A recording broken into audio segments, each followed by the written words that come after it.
Alright, it's the Lorcana Platypus coming back at you with another deck tech. This one is a pet deck of mine that went from pet deck to serious contender for tier 1 deck this meta. Now, it's a true hyper aggro deck, which will become evident really quickly. Let's just go look at the info here. Oh, there's a lot more inkable cards now than before. But regardless, this is the spread. There are two 5 costs, and then just everything's in 1, 2, 3.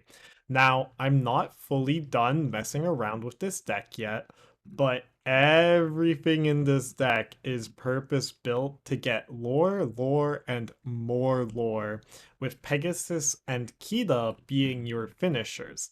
Now, I had built a version of this deck before, which I'll show off here. Bam.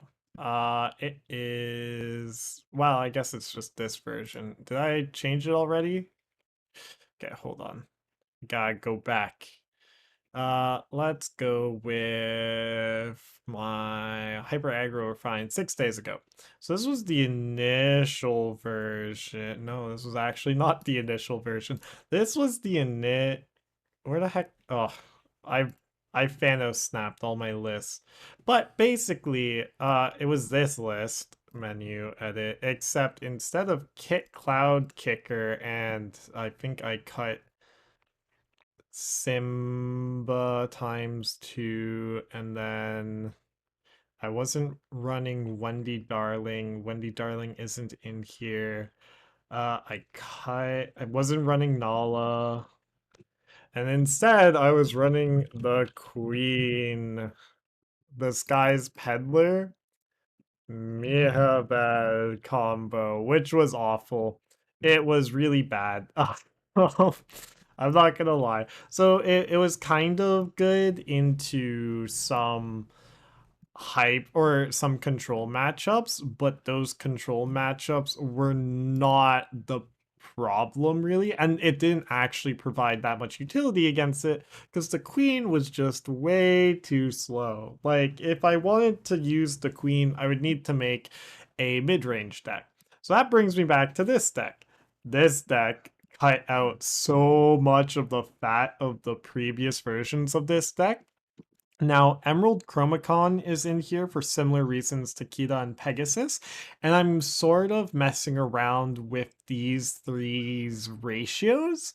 You could almost go down one of each to run 9 because they all fulfill a similar function of keeping your characters on the board and making them not challengeable. Kita makes it so that your opponents, or all characters, sorry, get -3 attack until the start of your next turn. Pegasus gives them all evasive until the start of your next turn. And Emerald Chromacon makes it so if they eliminate one of your characters, you get to bounce back one of theirs. Emerald Chromacon, it basically goes, these are all of your, these two are good into mid-range decks, and then Kita is good into control decks because she has 5 health and is able to stick around and be a nuisance for them.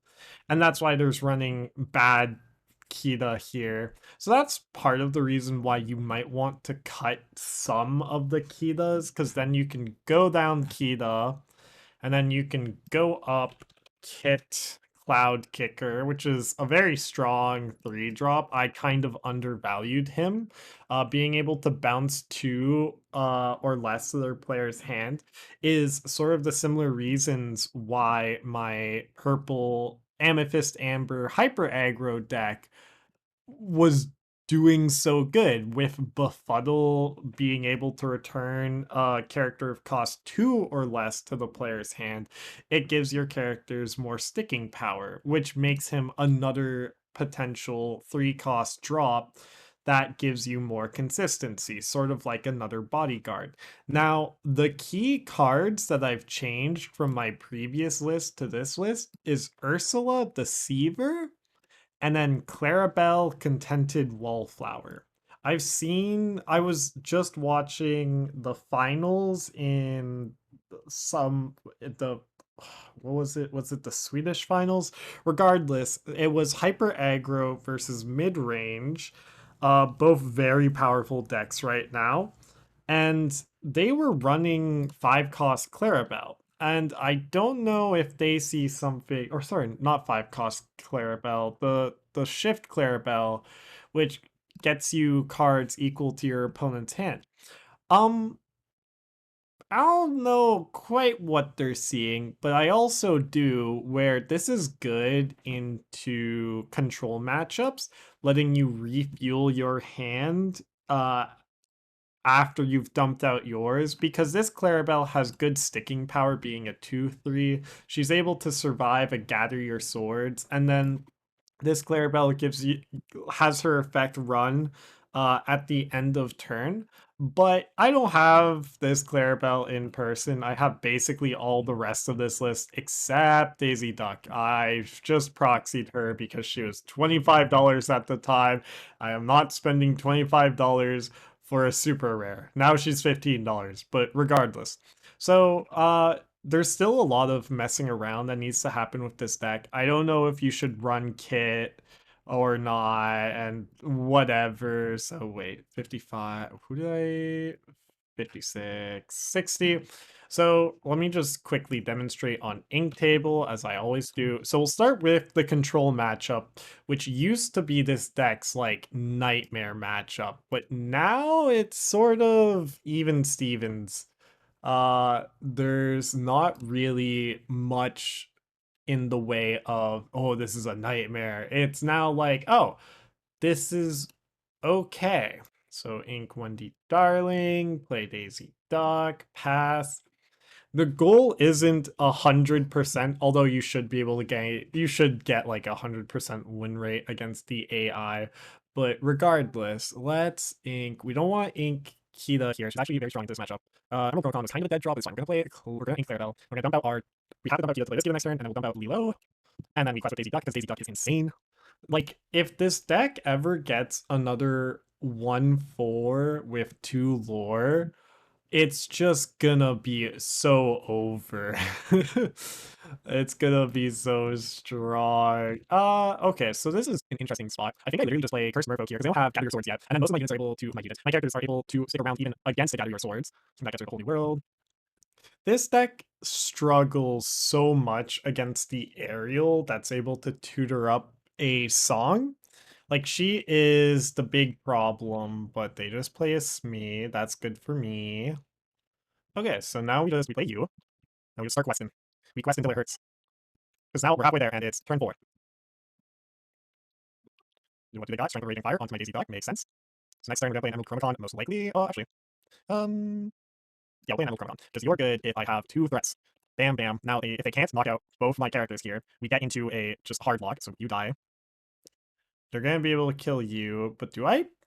Here's a weird idea. I bounce it back to my hand. I might be wrong. If I get another inkable card, though, it would be very correct.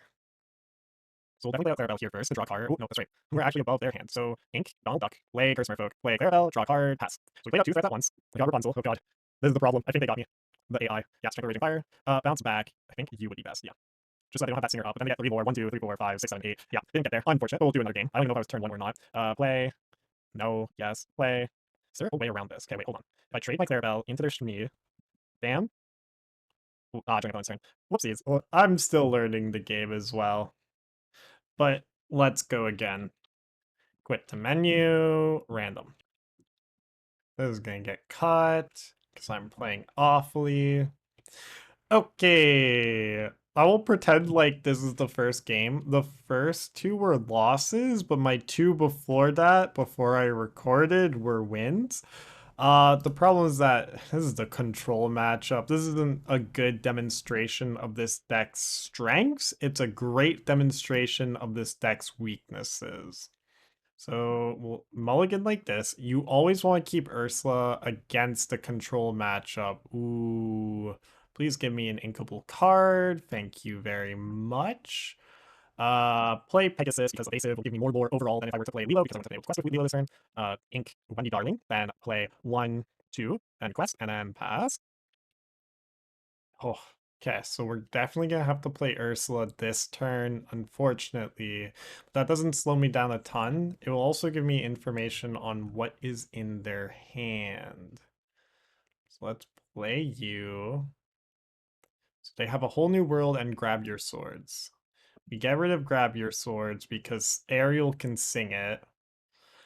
And then if they're going to use a whole new world, we might as well ink Pegasus and play Lilo and then quest with you. And I don't mind questing with Curse and Merfolk to discard a card out of their hand, but now we have to pass because Lilo will die for free, sort of. Okay, what are you gonna sing? Sing me a beautiful song, Ariel. Yep. So this is both bad and good. It comes down to if I get another Ursula, which I did not. So we are going to be playing our anti get wrecked cards, which is Wendy Darling and then Daisy Duck, because they both have above 2 HP. So if they have a Gather Your Swords, not all of my characters will die. But now we just quest with the rest. Because it's very likely they have. It's unfortunate that I didn't draw any Chromacons or Ursulas there. But we're at 12, pass. We have 2 in hand with Robin Hood. If there's any damage, which there should be, especially right now, they might Rapunzel gifted with healing, Mr. Shmi. Ooh, only let the Storm Rage on, that's good for me. And game? Game? And game, nice. Okay. So 1, 2, 3, 4, 5, 6, 7, 8.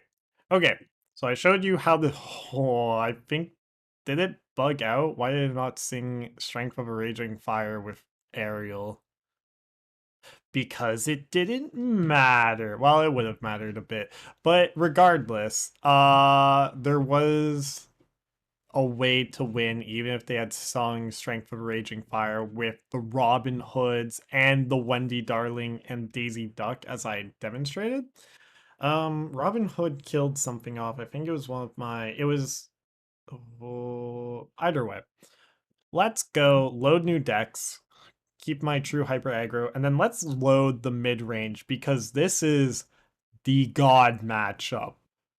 Oh my god, the mid range does not have a fun time here. We'll keep one of you for ink fodder or potential backup play. Oh, we are just ooh, that is not a great start. Okay. Hilariously, we ink Kita, we play Lilo, and we pass. This might be finally one of the times where I actually play Piglet instead of other potential cards. So do this. Yeah. Because I'm gonna take a turn here to set up and then pass. You're gonna be able to snowball on me here. We'll see. Might be able to recover from this. Okay, so let us ink. I think I value Donald Duck too much in this matchup, so we'll ink Clarabelle, and we will play my 2 1-drops.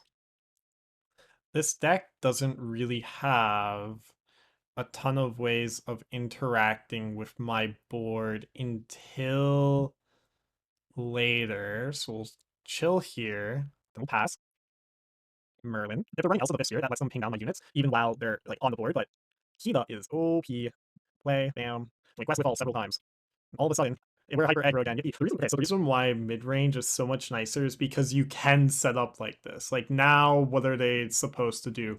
Even if they play Merlin Crab here to effectively negate one of their cards -3, that's a bug. Because Kita reads, when you play this character, all characters get -3 until the start of your next turn. I'll have to check how that works. Because if it's an aura, Madame Nim should have been affected as well. But if it is just all the characters on the field, then that was a correct interaction. But anyways, we do this, we play you, do that, and then we quest with you. And then I will 1, 2, 3, 4, 5. So it'll be one away if I do this. And then we will pass. I should have kept that Robin Hood in hand. I didn't do the correct calculation. I thought I could play Emerald Protocol at the same time, which was wrong. My name attacks in. Discarding a Bonsai. Merlin Rabbit. Okay. 1, 2, 3, 4, 5, 6, 7. Not quite there. And then we can play you, activate your bodyguard. And GG.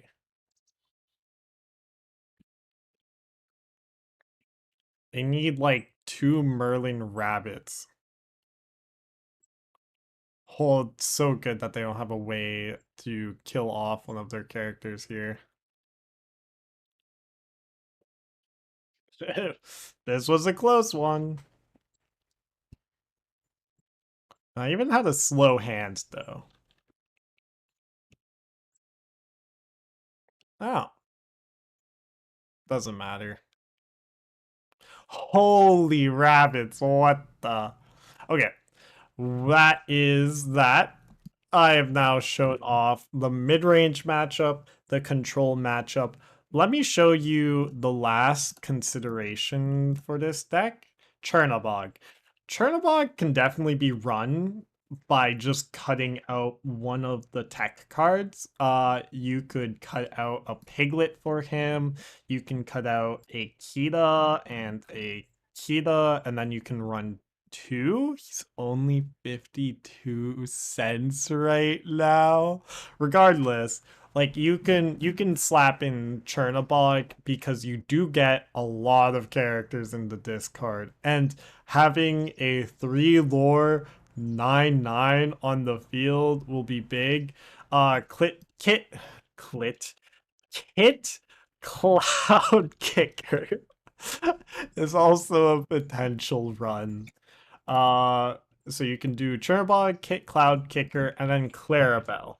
These are all the characters that, if you have access to them, you should mess around with the list a bit and see which of these feels better over these characters. Because I can definitely see Donald Duck or Baloo being cut for Kit, but that's a little iffy. Regardless, and then Clarabelle's the one that I don't personally see how I can fit her in. She doesn't seem to mesh well with the general game plan either. But if you think she's better, you do you, boo. Okay, but that will be it from me. Please hit subscribe if you enjoyed the video, and like if you think, I don't know, I'm the only platypus that's playing Lorcana. Okay, bye!